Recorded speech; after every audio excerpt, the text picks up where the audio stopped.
70대 할머니가 40년간 일을 하며 남편과 세 자녀를 위해 헌신해 왔습니다.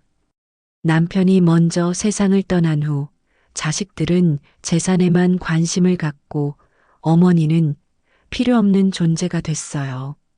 심각한 심장질환으로 병원에 누워야 했던 할머니의 안타깝고 충격적인 사연 전해 드릴게요. 저는 김명자입니다. 올해 78살이 됐습니다. 40년을 공무원으로 성실하게 살아온 제 인생이 이렇게 될 줄은 몰랐습니다. 이제와 돌이켜보니 참 많은 일이 있었네요. 서울 변두리 작은 동사무소에서 처음 일을 시작했을 때가 생각납니다. 그때는 모든 것이 수작업이었어요. 컴퓨터도 없던 시절이라 주민등록부를 일일이 손으로 작성했죠. 손목이 아파 밤마다 파스를 붙이면서도 성실하게 일했습니다. 남편 김철수는 중학교 수학교사였습니다. 월급이 적었지만 둘이 맞벌이를 하며 알뜰살뜰 살림을 꾸렸죠. 우리 부부는 서로를 의지하며 힘든 시절을 이겨냈습니다. 결혼 후 3년 만에 큰아들 명철이를 낳았고 그 후로 명수, 미영이까지 세 자녀를 두었습니다. 아이들을 키우느라 잠 못 이룬 날이 얼마나 많았는지 모릅니다. 명철이가 고열로 아팠을 때는 밤새 물수건으로 열을 내리며 새벽까지 지켰고 명수가 교통사고로 다리를 다쳤을 때는 한 달간 휴가를 내고 병간호를 했습니다. 미영이는 어릴 때부터 기관지가 약해 겨울만 되면 병원을 들락날락했죠. 그래도 힘든 줄 모르고 살았습니다. 아이들이 잘 자라는 모습을 보는 것이 저희 부부의 가장 큰 행복이었으니까요. 남편은 아이들 교육에 특히 신경을 많이 썼습니다. 수학교사답게 아이들 공부를 직접 봐주었고 휴일이면 박물관이나 도서관에 데려가곤 했죠. 저는 집안일과 직장일을 병행하며 정신없이 바쁘게 살았습니다. 아침 일찍 일어나 아이들 도시락을 싸고 저녁에 퇴근해서는 밀린 집안일을 했습니다. 주말에도 빨래와 청소로 손을 놓을 틈이 없었죠. 자식들을 위해서라면 무엇이든 할 수 있었습니다. 명철이가 대학에 갈 때는 등록금 마련을 위해 밤에 편의점 아르바이트까지 했습니다. 명수가 유학을 가겠다고 했을 때는 제 퇴직금 일부를 보태줬고 미영이 결혼할 때는 작은 전셋집이라도 마련해주기 위해 남편과 제가 모아둔 여행 자금을 모두 내놓았지요. 그때는 그게 당연하다고 생각했습니다. 부모로서 자식을 위해 희생하는 것, 그것이 사랑이라 믿었으니까요. 남편은 5년 전에 먼저 하늘나라로 떠났습니다. 갑작스러운 심장마비였어요. 퇴직 후 시작한 산악회 활동 중에 갑자기 쓰러져 끝내 일어나지 못했습니다. 남편이 떠난 후 세상이 무너지는 것 같았습니다. 40년을 함께한 사람이 갑자기 사라지니 매일 아침 눈을 뜨는 것조차 고통이었습니다. 빈집에 혼자 있으면 남편의 목소리가 들리는 것 같고 그가 앉던 소파를 볼 때마다 눈물이 났습니다. 수십 년간 함께한 사람이 없다는 것, 그 공허함은 겪어보지 않은 사람은 모릅니다. 자식들은 장례식 때 펑펑 울더니 시간이 지나면서 점점 발길이 뜸해졌습니다. 명절에나 보는 얼굴이 되어갔고 전화도 뜸해졌습니다. 그래도 이해하려 했습니다. 다들 자기 삶이 있으니까요. 명철이는 대기업 과장으로 승진해서 야근이 많다고 했고 명수는 사업을 시작해 정신없이 바쁘다 했으며 미영이는 아이 셋을 키우느라 정신이 없다고 했습니다. 그래서 제가 먼저 찾아가곤 했습니다.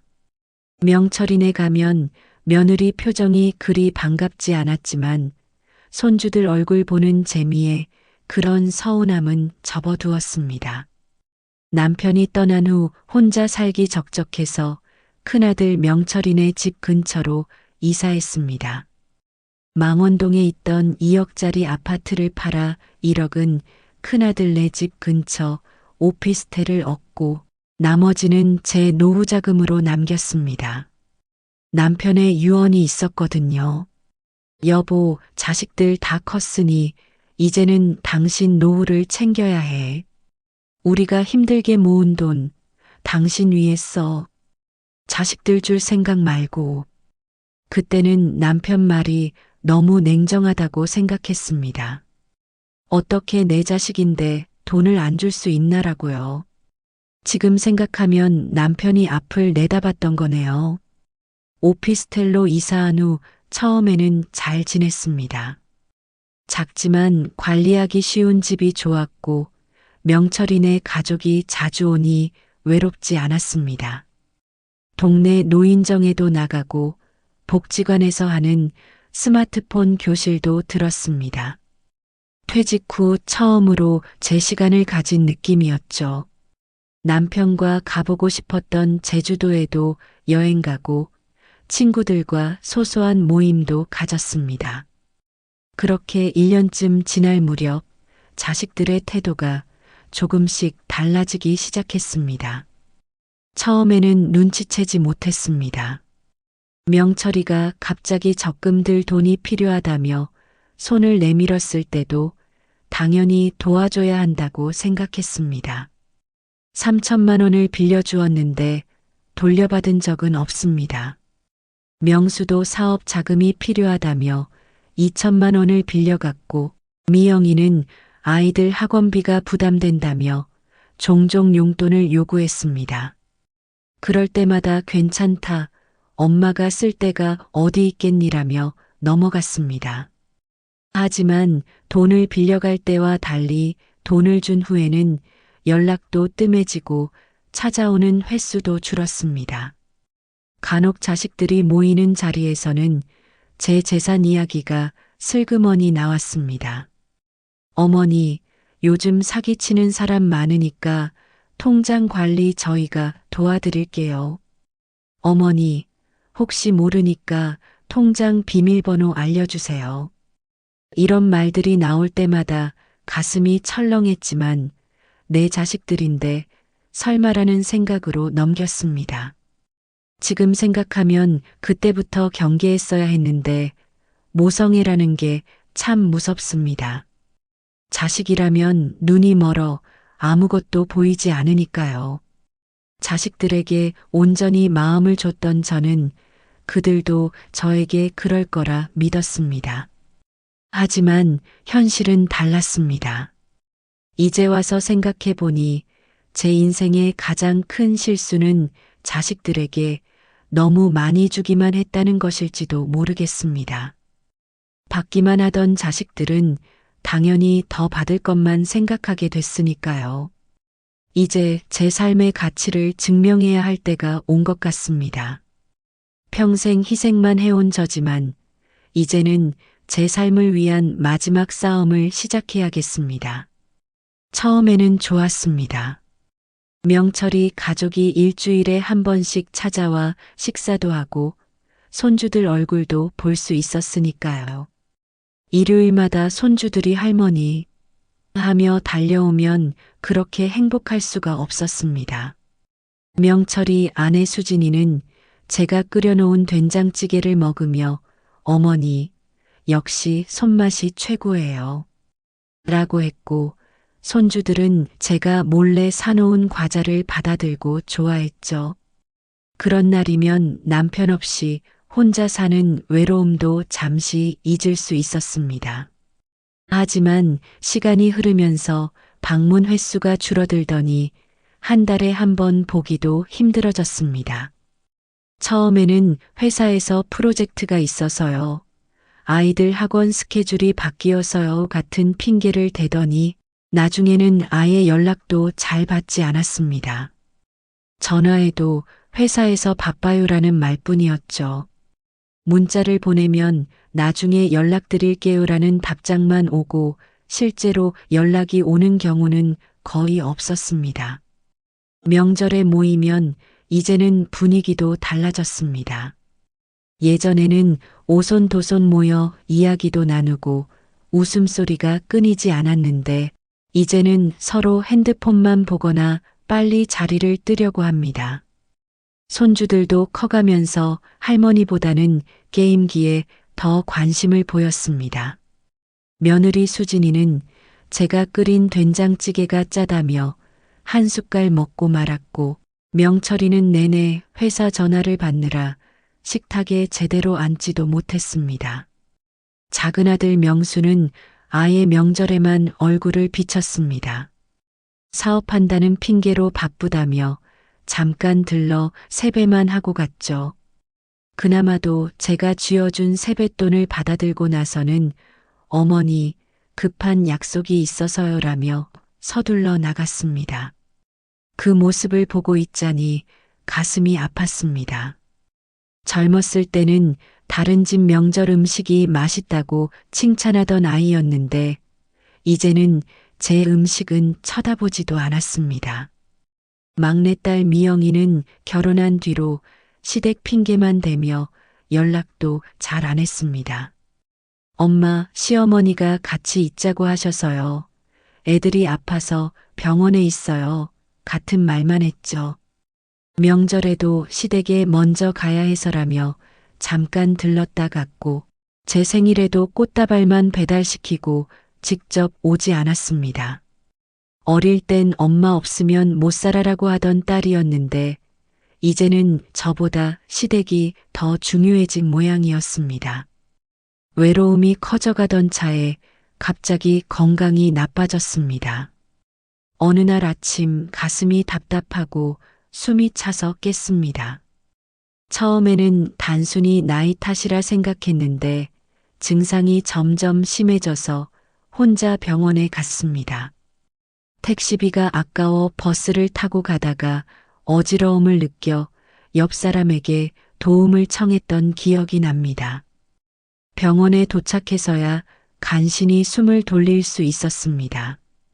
검사 결과는 충격적이었습니다. 심장에 문제가 생겨 큰 수술을 받아야 한다고 했습니다. 의사는 심각한 표정으로 김명자님, 심장 판막에 문제가 있어서 수술이 필요합니다. 나이를 생각하면 리스크가 있지만 하지 않으면 더 위험합니다라고 말했습니다. 그 순간 머릿속이 하얘졌습니다. 남편이 심장 문제로 갑자기 떠난 기억이 떠올랐고 혼자 수술받고 회복하는 과정을 생각하니 두려움이 밀려왔습니다. 병원 의자에 홀로 앉아 자식들에게 전화를 걸었습니다. 큰아들 명철이에게 가장 먼저 연락했습니다. 명철아, 엄마가 병원에 왔는데 심장에 문제가 있대. 수술을 받아야 한대. 명철이는 잠시 침묵하더니 어머니, 지금 회의 중이라서 나중에 다시 전화드릴게요라고 짧게 대답했습니다. 다시 전화가 온 건 3시간 후였습니다. 어머니, 정말 수술해야 해요? 비용이 얼마나 들어요? 라는 말부터 했습니다. 아프다는 걱정보다 비용이 먼저라니 가슴이 찢어지는 것 같았습니다. 작은 아들 명수에게도 전화했습니다. 명수는 전화를 3번이나 걸어서야 받았습니다. 어머니, 미안해요. 지금 거래처 미팅 중이라. 무슨 일이세요? 제 이야기를 듣더니 잠시 침묵했습니다. 그리고는 어머니, 제가 지금 사업이 잘 안 돼서 큰형한테 얘기해 보세요라고 했습니다. 막내딸 미영이는 아예 전화를 받지 않았습니다. 문자로 제 상황을 설명했더니 엄마 지금 애들 학교 행사라 나가는 중이에요. 오빠들한테 얘기해 봤어요? 라는 답장만 왔습니다. 그 순간 이 세상에 제가 얼마나 혼자인지 깨달았습니다. 평생을 바쳐 키운 자식들이지만 정작 제가 아플 때는 곁에 없었습니다. 남편이 살아 있었다면 이렇게 서러울 일은 없었을 텐데 병원 복도에 홀로 앉아 눈물을 흘렸습니다. 간호사가 다가와 할머니, 괜찮으세요? 보호자분은요? 라고 물었을 때 곧 올 거예요 라고 대답할 수밖에 없었습니다. 그 말이 얼마나 슬픈 거짓말이었는지 모릅니다. 병원비가 만만치 않았습니다. 남은 노후 자금으로는 감당하기 어려웠지요. 의사는 심장 판막 수술과 입원비, 재활 치료비까지 합하면 최소 3천만 원은 필요하다고 했습니다. 제 통장에 남아있는 돈은 1,500만 원이 전부였습니다. 남편 장례식과 병원비로 많이 지출했고 자식들에게 여기저기 보태준 금액도 적지 않았으니까요. 병원비 걱정에 밤잠을 설치며 고민했습니다. 결국 용기를 내어 자식들에게 도움을 청했습니다. 퇴원 후 집에서 링거를 맞으며 큰아들 명철이에게 전화를 걸었습니다. 명철아, 미안하지만 엄마가 수술비가 부족해서 그러는데 말을 끝마치기도 전에 명철이의 목소리가 달라졌습니다. 어머니, 저도 지금 애들 대학 등록금이랑 대출금 갚느라 여유가 없어요. 게다가 이번에 회사에서 프로젝트가 잘 안 돼서 보너스도 못 받을 것 같아요. 명철이는 난처한 표정이 역력한 목소리였습니다. 명철이 아내인 수진이가 전화를 바꿔받았습니다. 어머님, 저희도 정말 빠듯해요. 큰애 대학 등록금에 작은애 학원비에 집 대출금까지 있어서 매달 빠져나가는 돈이 장난 아니에요. 사정이 이렇다 보니 그녀의 말투에는 짜증이 묻어났습니다. 결국 알겠다. 엄마가 어떻게든 해볼게라고 말할 수밖에 없었습니다. 작은아들 명수에게도 연락했습니다. 주말에 만나자고 했더니 바쁘다며 거절했고 결국 전화로 사정을 설명했습니다. 명수야, 엄마가 병원비가 좀 부족해서. 명수는 한숨을 길게 내쉬었습니다. 어머니, 죄송해요. 요즘 사업이 너무 안 돼서 제가 빚까지 지고 있어요. 은행에서 대출도 더 이상 안 해주고 오히려 제가 도움을 청해야 할 판이에요. 그의 말에 더 이상 무엇을 요구할 수도 없었습니다. 마지막 희망은 딸 미영이었습니다. 딸은 늘 엄마 사랑을 많이 받았으니 조금은 다를 거라 기대했습니다. 그러나 미영이의 반응도 다르지 않았습니다. 엄마, 저도 지금 애들 키우느라 정신없어요. 남편도 사업 확장한다고 대출받아서 여유가 전혀 없어요. 정말 미안해요, 엄마. 잠시 침묵 후 미영이가 말을 이었습니다. 그리고 엄마, 시어머니가 요즘 우리 도와주시는데 엄마까지 도와드리면 시어머니가 뭐라고 하실 것 같아요. 딸 미영이는 아예 전화를 받지 않았습니다. 며칠 후 만나자고 했더니 시댁에 가야 한다며 아이들 데리고 나가기 힘들다며 계속 핑계를 대었습니다. 결국 제가 서울대 입구역까지 나가 카페에서 딸을 만났습니다. 그날도 미영이는 시간이 없다며 30분만 있다가 가겠다고 했습니다. 제 상황을 설명하자 미영이의 표정이 굳어졌습니다. 엄마, 저도 정말 여유가 없어요. 애들 학원비도 벅차고 집 대출금도 있고 남편이 알면 저한테 뭐라고 할 거예요. 딸의 말에 가슴이 찢어지는 것 같았습니다. 평생 딸을 위해 모든 것을 희생했는데 딸은 시댁 눈치만 보고 있었던 것입니다. 모든 자식에게 거절당한 후 결국 수술비는 제가 가지고 있던 마지막 적금을 해약해서 겨우 마련했습니다. 남편 생전에 함께 모아둔 여행 자금이었는데 우리 언젠가 세계 여행 가자며 모아둔 돈이었습니다. 그 꿈도 이제 물거품이 됐습니다. 남은 돈이 부족하자 결국 오피스텔을 담보로 대출까지 받았습니다. 70대 후반의 나이에 대출금 상환 부담을 안게 된 것입니다. 수술 당일 자식들 중 누구도 병원에 오지 않았습니다. 명철이는 중요한 회의가 있어서, 명수는 거래처와 미팅이 있어서, 미영이는 아이들을 봐줄 사람이 없어서라는 문자만 보냈습니다. 수술실로 들어가기 전 간호사가 보호자분은요? 라고 물었을 때 저는 그저 웃으며 곧 올 거예요 라고 대답할 수밖에 없었습니다. 마취가 들어가면서 눈앞이 흐려질 때 문득 이런 생각이 들었습니다. 내가 지금 죽는다면 이 아이들이 얼마나 슬퍼할까? 아니, 슬퍼는 할까? 수술은 성공적이었지만 회복하는 동안 자식들의 냉담한 태도는 수술 상처보다 더 아팠습니다. 중환자실에서 일반 병실로 옮겨진 후에도 자식들은 바쁘다는 핑계로 10분, 20분 얼굴만 비추고 갔습니다. 온종일 병실에 혼자 누워 텔레비전만 보는 시간이 얼마나 외로웠는지 모릅니다. 옆 병실의 할머니는 매일 자식들이 번갈아 가며 찾아와 간병해주는 모습을 보며 부러움을 느꼈습니다. 퇴원하는 날에야 세 자식이 모두 모였습니다. 그것도 간호사가 환자분 혼자서는 퇴원이 어려우니 꼭 보호자가 와야 합니다라고 말했기 때문이었습니다.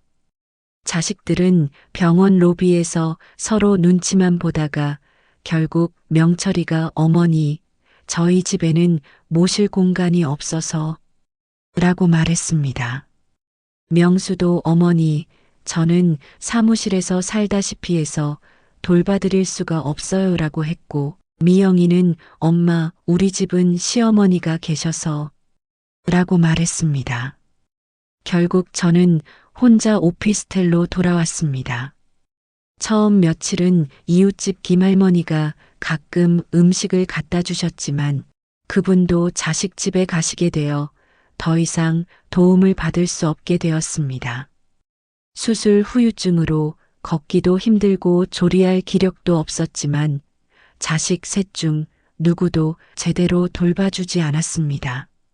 가끔 명철이 아내가 반찬 몇 가지를 들고 오기는 했지만 현관문 앞에 놓고 바빠서요라며 그대로 가버리기 일쑤였습니다.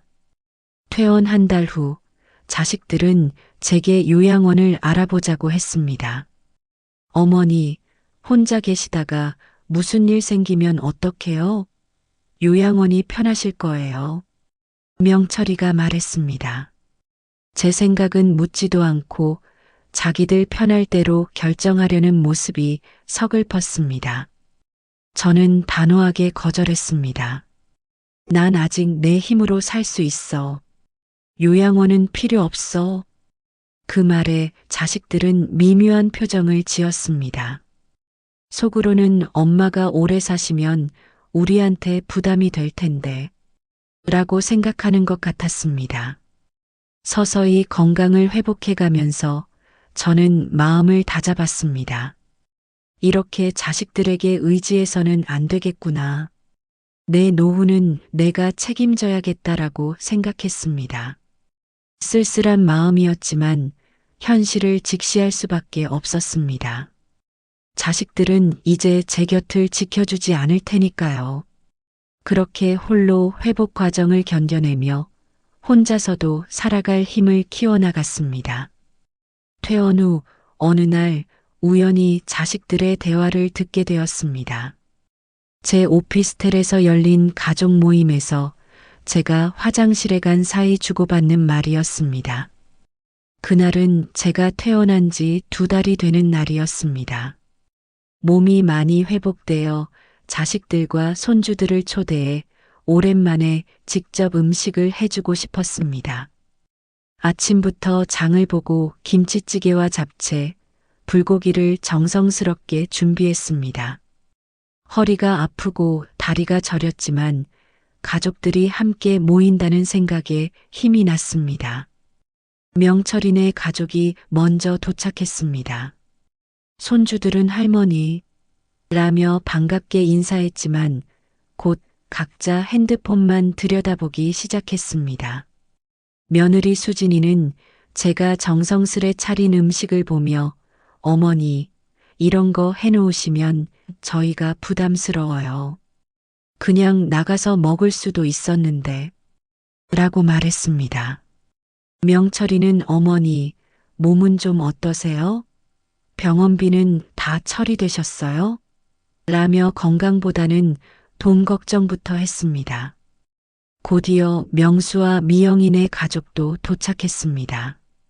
모처럼 온 가족이 모인 자리, 저는 행복했습니다.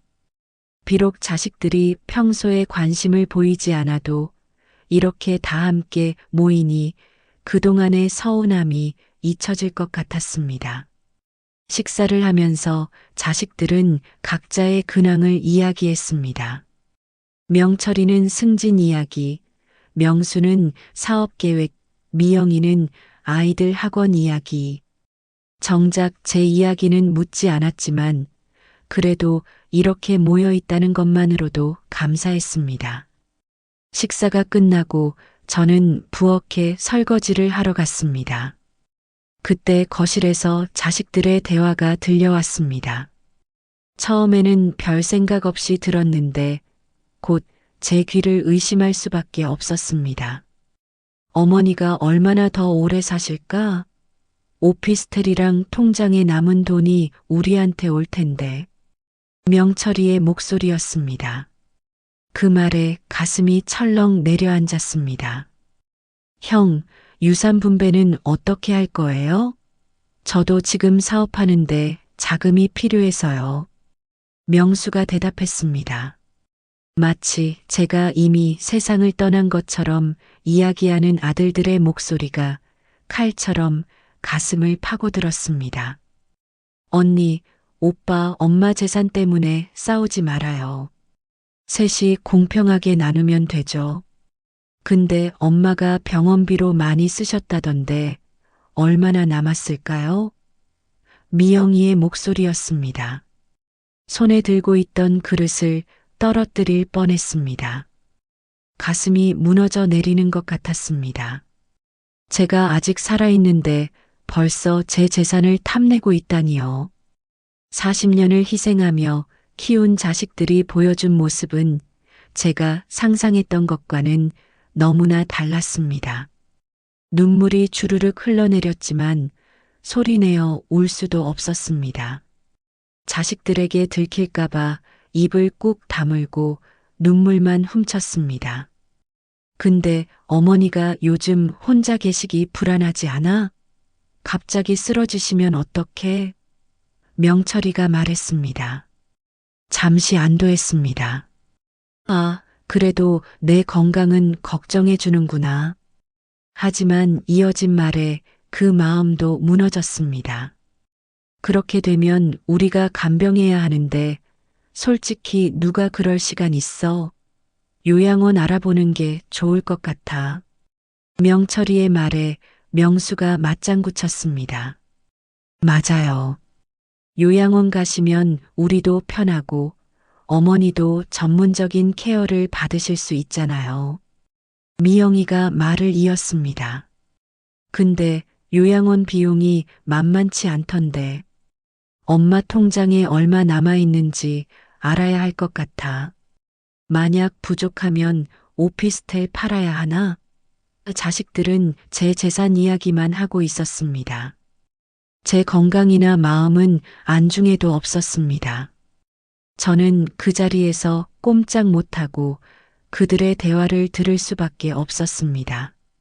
어머니 통장 비밀번호 아는 사람 있어? 명철이가 물었습니다. 모르는데 한번 알아봐야 할 것 같아요. 명수가 대답했습니다. 우리가 어머니 재산 관리해 드린다고 하면 어떨까? 나이 드신 분들이 사기당하는 경우도 많으니까. 우리가 대신 관리해 드리는 거지. 명철이의 말에 미영이가 동의했습니다. 그래, 그게 좋겠다. 엄마도 이제 나이가 많으시니까 돈 관리하기 힘드실 거야. 그들의 대화는 계속되었습니다. 어머니가 혹시 유언장 같은 걸 써두셨을까?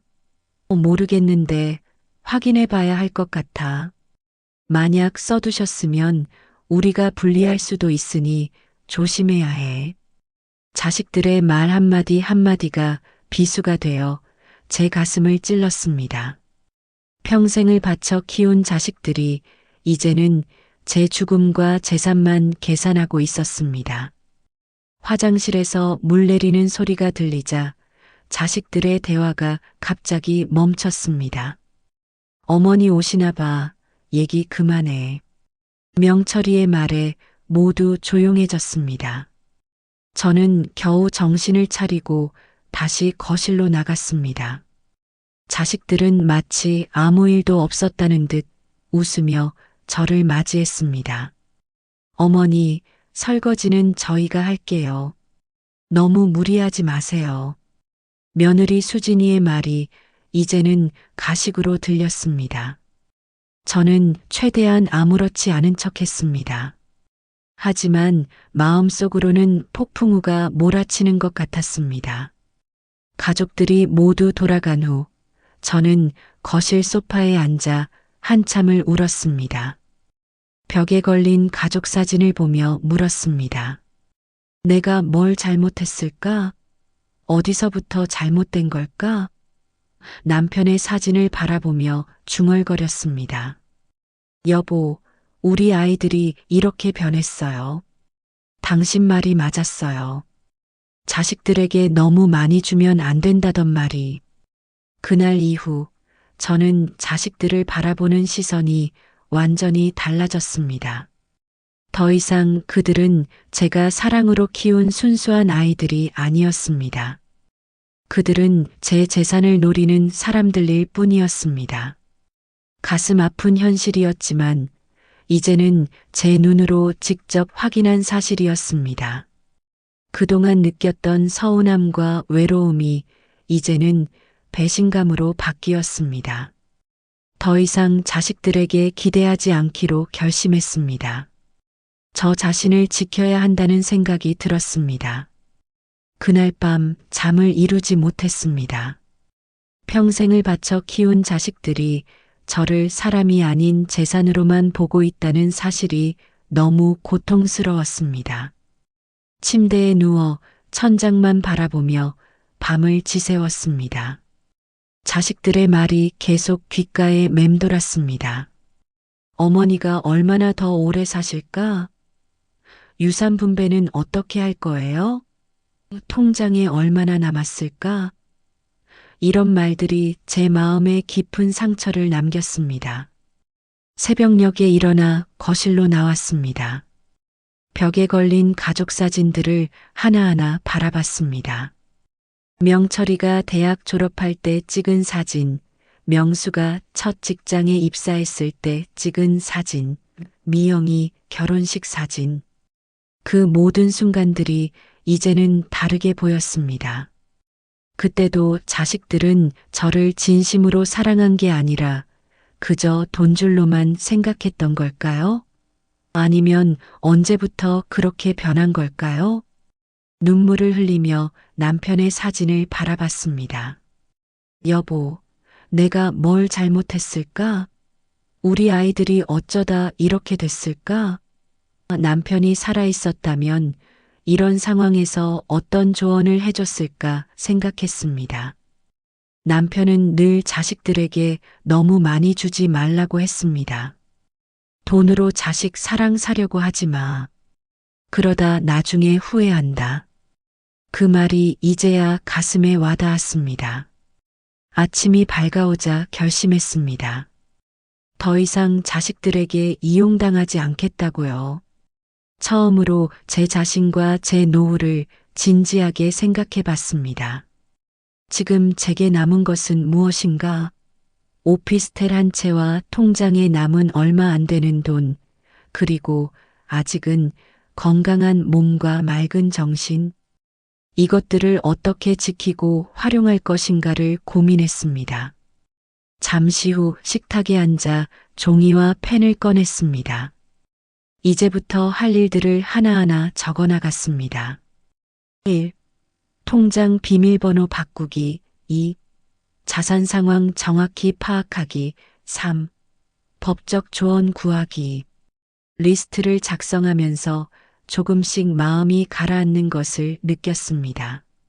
무언가 행동을 취하는 것만으로도 힘이 생기는 것 같았습니다. 그날 오후 은행에 가서 통장 비밀번호와 보안 설정을 모두 변경했습니다. 자식들이 제 동의 없이 통장을 열어볼 수 없도록 조치했습니다. 그리고 지금까지 남편과 제가 모아온 재산 상황을 정확히 파악했습니다. 오피스텔 시세와 통장 잔고를 모두 합쳐 계산해 보니 생각보다는 많지 않았습니다. 하지만 제 여생을 보내기에는 충분한 금액이었습니다. 이 돈을 어떻게 쓸 것인가라는 질문이 이제 제 앞에 놓여 있었습니다. 집으로 돌아오는 길에 법률사무소를 지나쳤습니다. 문득 발걸음을 멈추고 고민했습니다. 들어가야 할까? 망설임 끝에 용기를 내어 문을 열었습니다. 젊은 여성 변호사가 반갑게 맞아주었습니다. 무엇을 도와드릴까요? 저는 망설이다가 제 상황을 솔직하게 말했습니다. 자식들이 제 재산만 노리고 있다는 것, 제 노후를 지키고 싶다는 것까지. 변호사는 진지하게 들은 후 조언을 해주었습니다. 김명자님, 귀하의 재산은 당연히 귀하의 것입니다. 자식들에게 줄지 말지는 전적으로 귀하의 결정입니다. 유언장을 작성하는 것도 좋은 방법이 될 수 있습니다. 변호사의 말에 제 마음이 조금 가벼워졌습니다. 그녀는 계속해서 법적으로 제가 취할 수 있는 다양한 방법들을 설명해 주었습니다. 생전 증여를 하실 수도 있고 신탁을 설정하실 수도 있습니다. 또는 재단을 만들어 기부하는 방법도 있지요. 모든 것은 김명자님의 선택입니다. 변호사의 말이 큰 위안이 되었습니다. 저는 질문했습니다. 자식들에게 아무것도 주지 않아도 법적으로 문제가 없을까요? 변호사는 고개를 끄덕였습니다. 네, 법적으로는 문제가 없습니다. 유류분 제도가 있지만 그것도 일정 부분에 대한 권리일 뿐입니다. 집으로 돌아오는 길에 오랜만에 마음이 가벼워지는 것을 느꼈습니다.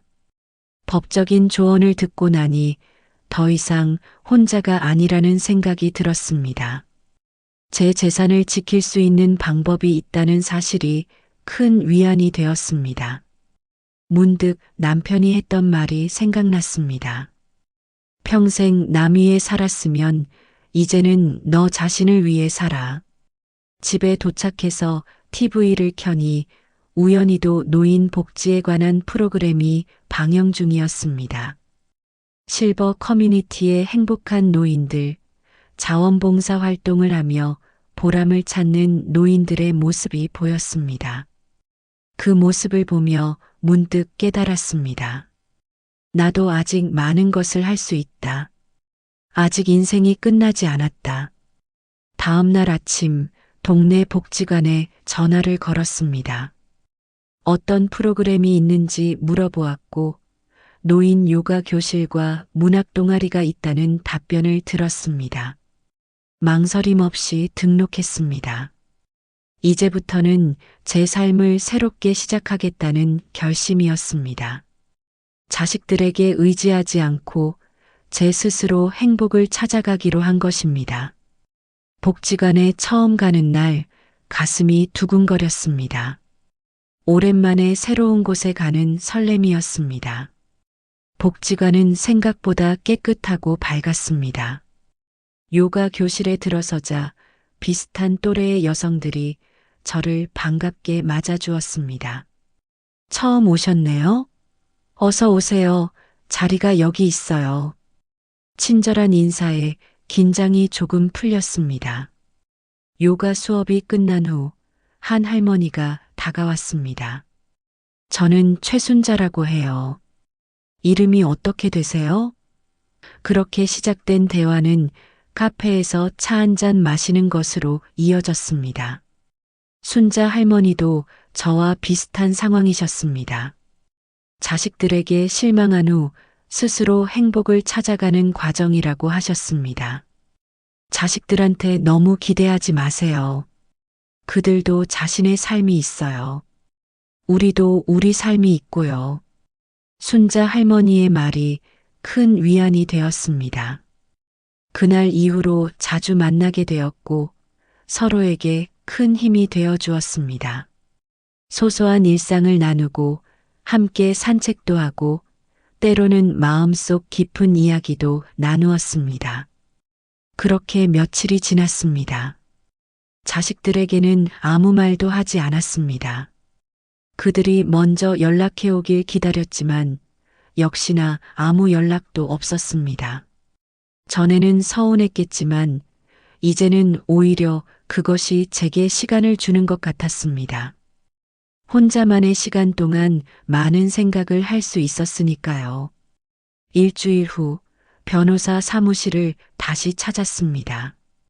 이번에는 구체적인 계획을 상담하기 위해서였습니다.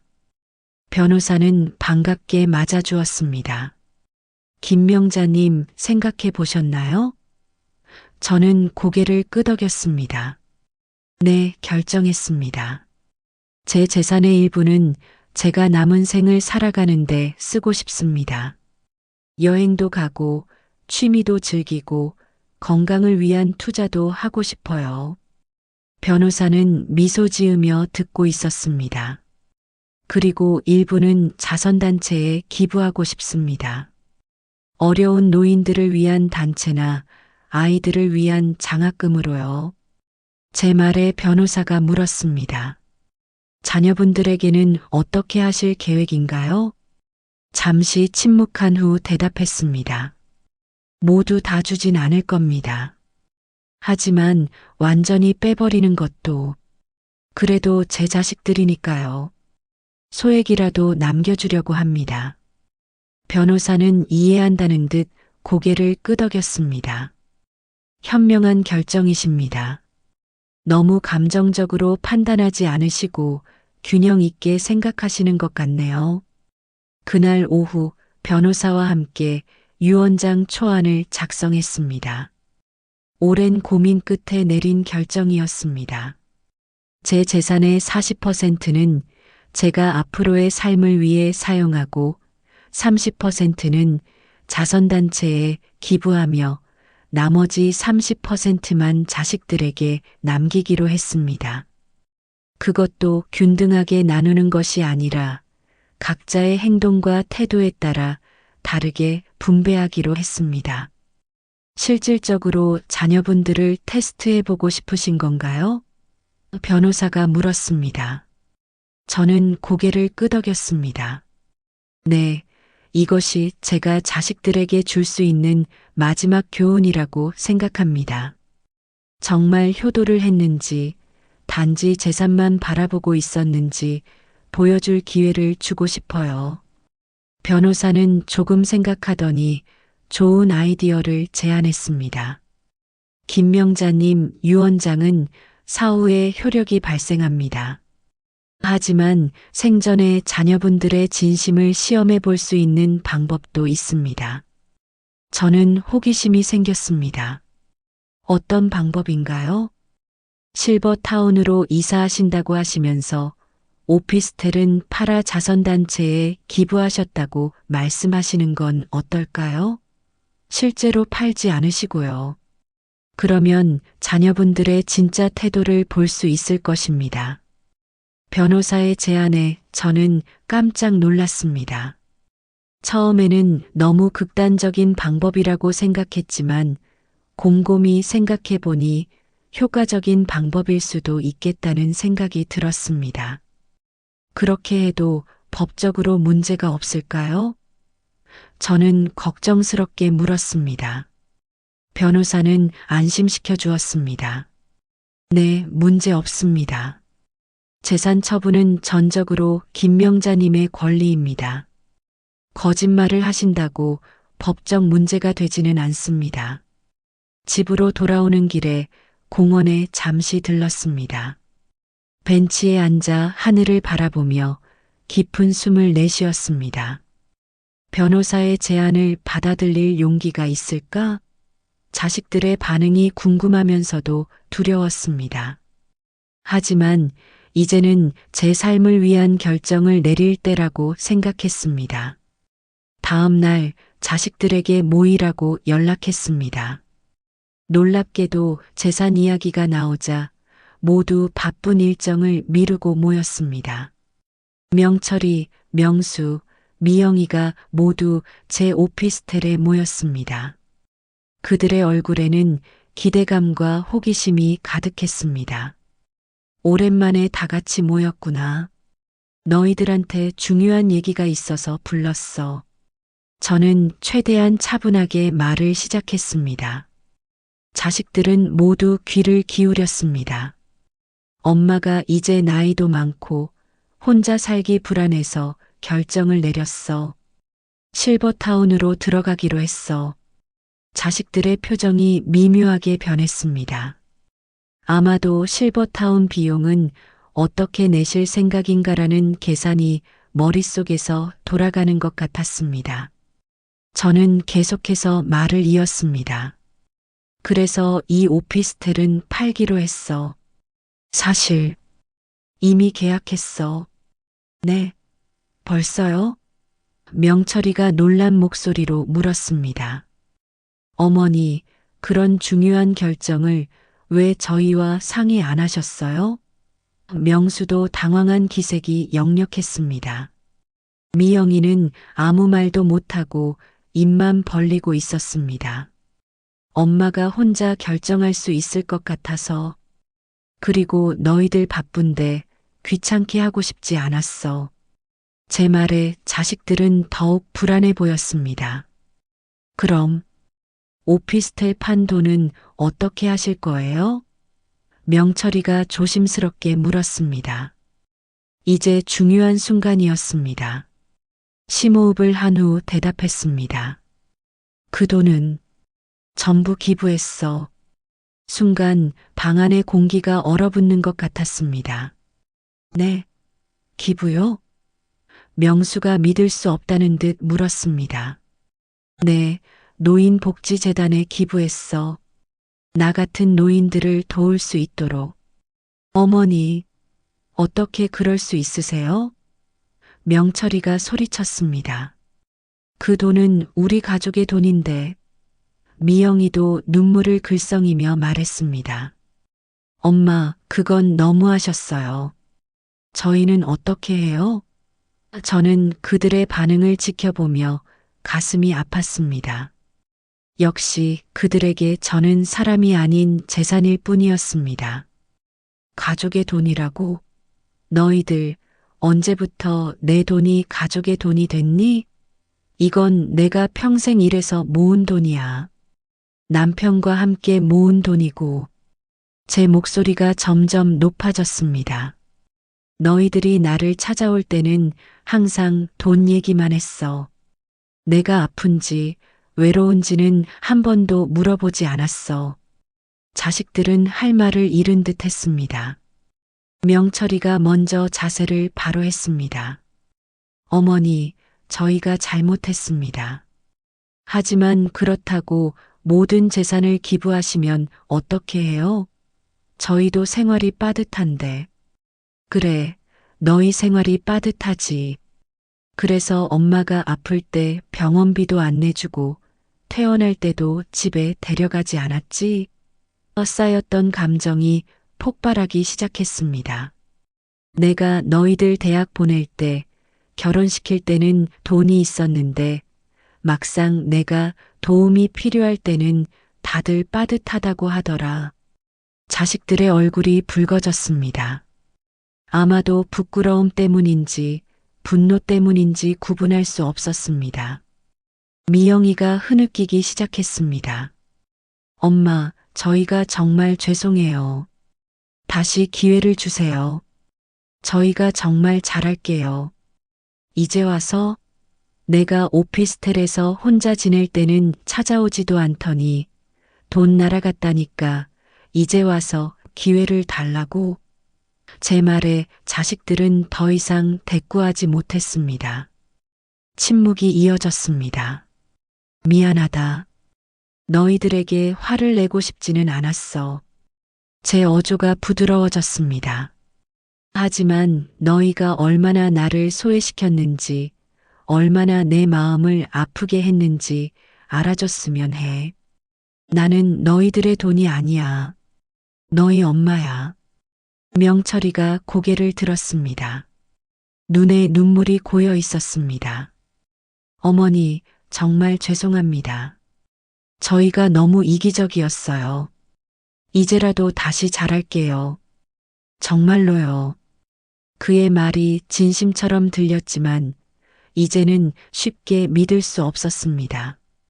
그래, 고맙다. 하지만 이제 결정은 내렸어. 내일부터 실버타운으로 들어갈 거야. 거기서 새 삶을 시작할 거야. 저는 단호하게 말했습니다. 너희들도 각자의 삶을 살아. 다만 이것만 기억해. 부모는 주는 것만으로는 안 돼. 서로 존중하고 사랑해야 진정한 가족이 되는 거야. 그렇게 자식들은 떠났습니다. 모두 울면서 이것이 제가 자식들에게 줄 수 있는 마지막 가르침이었습니다. 아프지만 필요한 교훈이었지요. 이제 저는 여러분에게 묻고 싶습니다. 제가 올바른 결정을 내렸을까요? 만약 여러분이 제 상황이라면 어떻게 하셨을까요? 모든 재산을 자식들에게 주고 그들이 진심으로 돌아오기를 기다릴까요? 아니면 제가 한 것처럼 강한 교훈을 주는 방법을 택할까요? 혹은 완전히 다른 방법이 있을까요? 저와 비슷한 경험이 있으신 분들의 조언도 듣고 싶습니다. 어떻게 해결하셨나요? 자식들과의 관계는 어떻게 되었나요? 여러분의 생각이 궁금합니다. 저처럼 가슴 아픈 선택을 해야 하는 부모들에게 어떤 조언을 해주시겠습니까? 자식의 입장에서는 어떤 생각이 드시나요? 우리 모두 서로를 진정으로 이해하고 존중하는 가족이 되기 위해선 무엇이 필요할까요? 여러분의 의견을 나눠주세요.